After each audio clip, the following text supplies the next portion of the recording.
Welcome, everyone. It's your boy JB back at it with the Twin Peaks. And today I want to talk a little bit about the numbers of season 3. So, the Twin Peaks started airing in May of last year. I think that's right. Boy, it's hard to believe that was already almost a year ago that happened.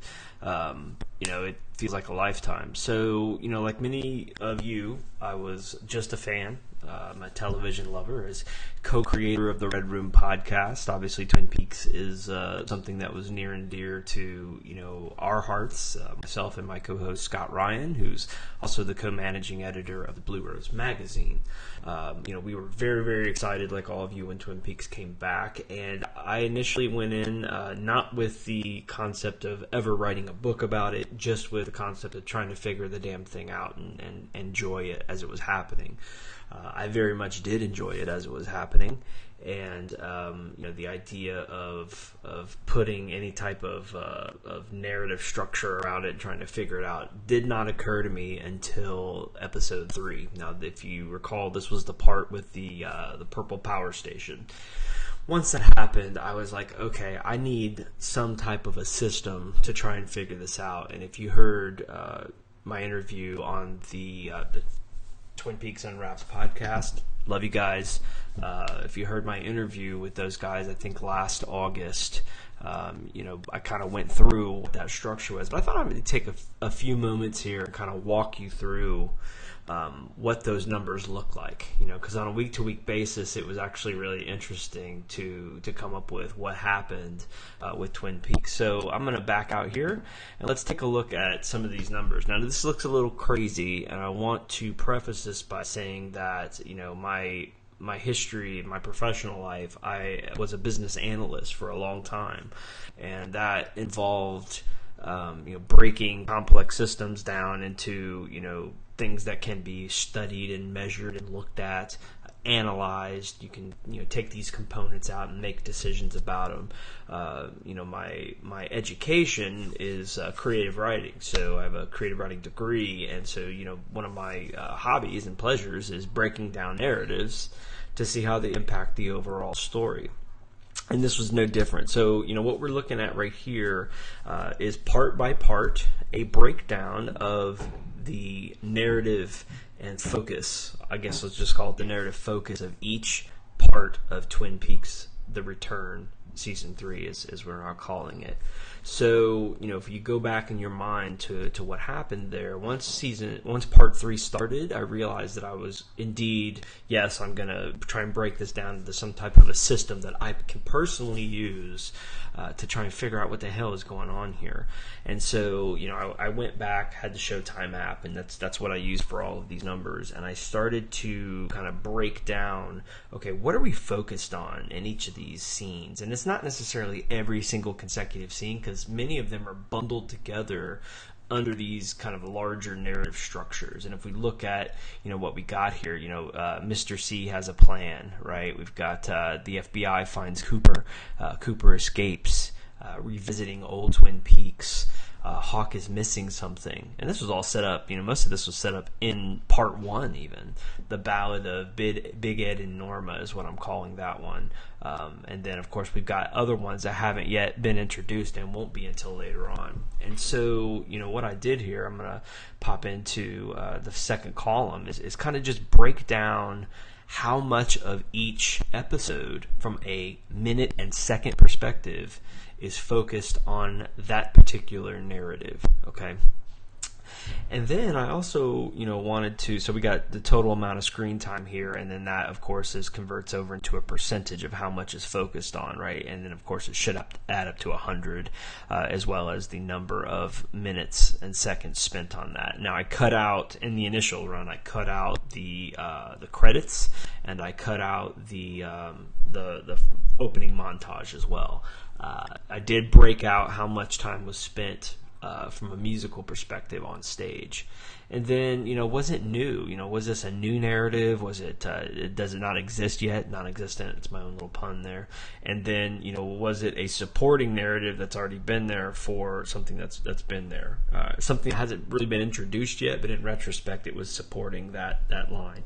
And so you can see, from a a total percentage of voice, a narrative percentage of voice, and then how much time. So, there's the beginning of that. And then the next tab here is where we actually break into the percentage of voice by the episode. And so, we can see here that we've got each of those narratives and break it down into percentages of time spent for each of those narratives inside of each of those episodes.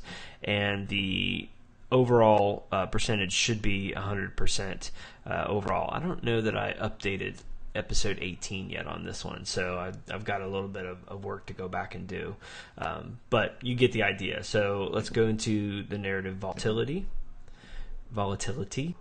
fun word, and we can kind of see, over time, what is the change from part to part.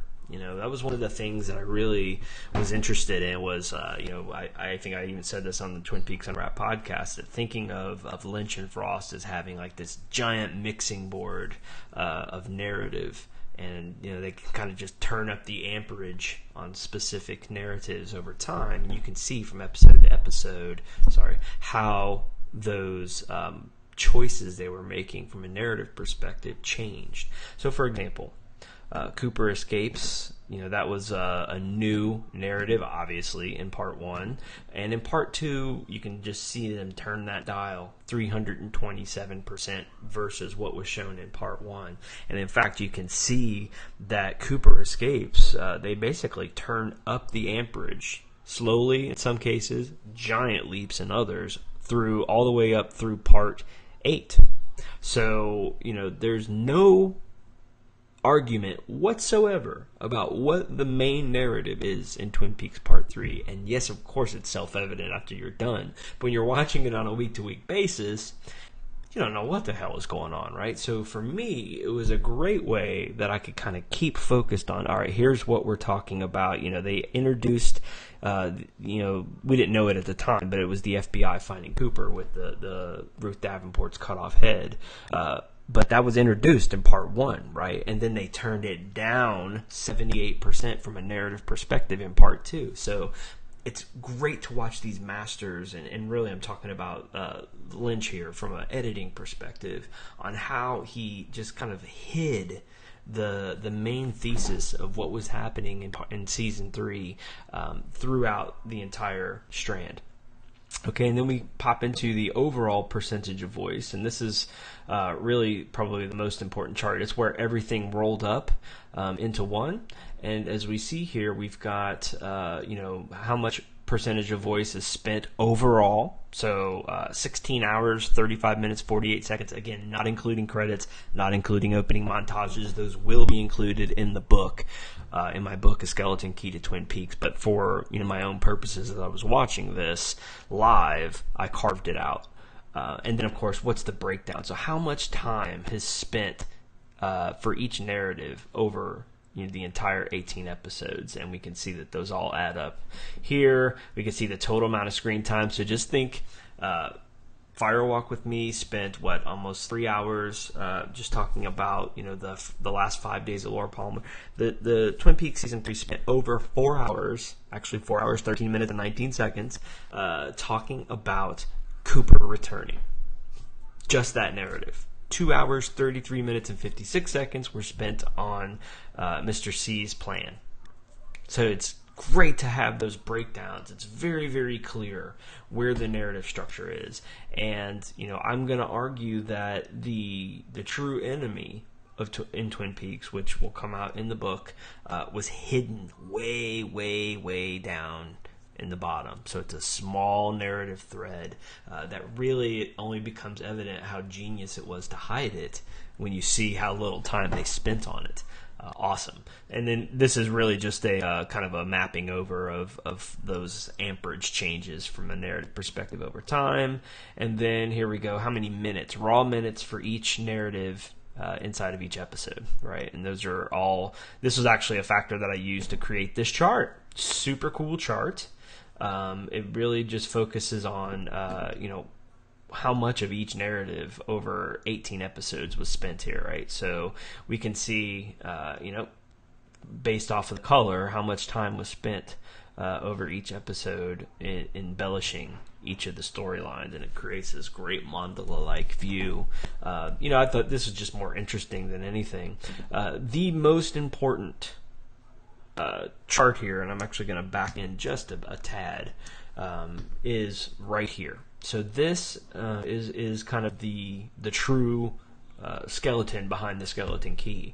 Not only does it have the start and end times for every scene, it's what narrative is focused on, bullet point plots, what supporting narratives are there. I created a universal identification system so I knew which narrative was impacting which scene and which part, and then I did a global start and end time for every single narrative scene. So I know, when I go down to, the part 2 and I want to see this Cooper escape scene, I know that it actually takes place 1 hour, 41 minutes, and 7 seconds in. As we go all the way down, I can say, hey, that scene actually started, if we were to think of Twin Peaks as a comprehensive, 16-hour, 35-minute, or 18-hour part, if you want to go that far with the credits and such.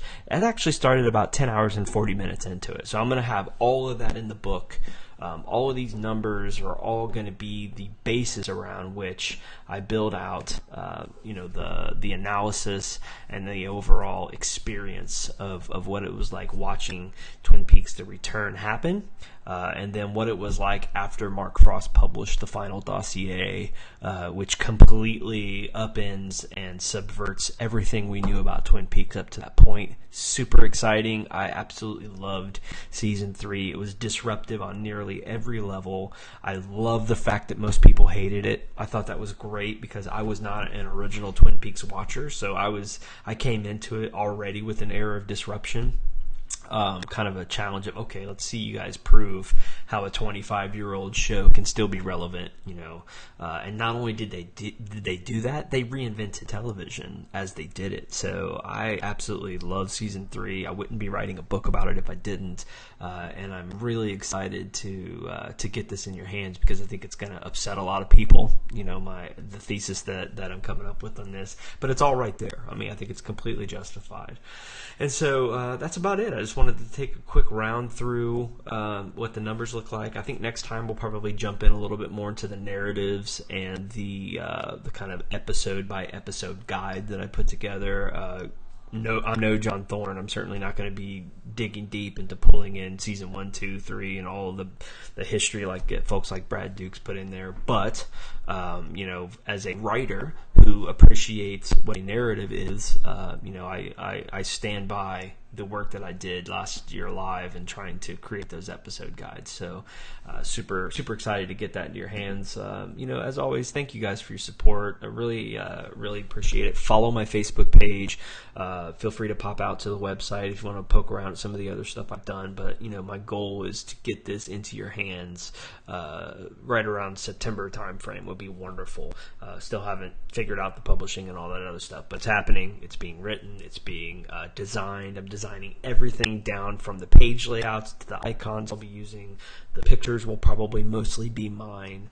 And of course I want to be respectful of all the copyrights and everything. So, there'll be mostly original content. So I'm super excited to get this into your hands. And as always, thank you for your support. See you soon.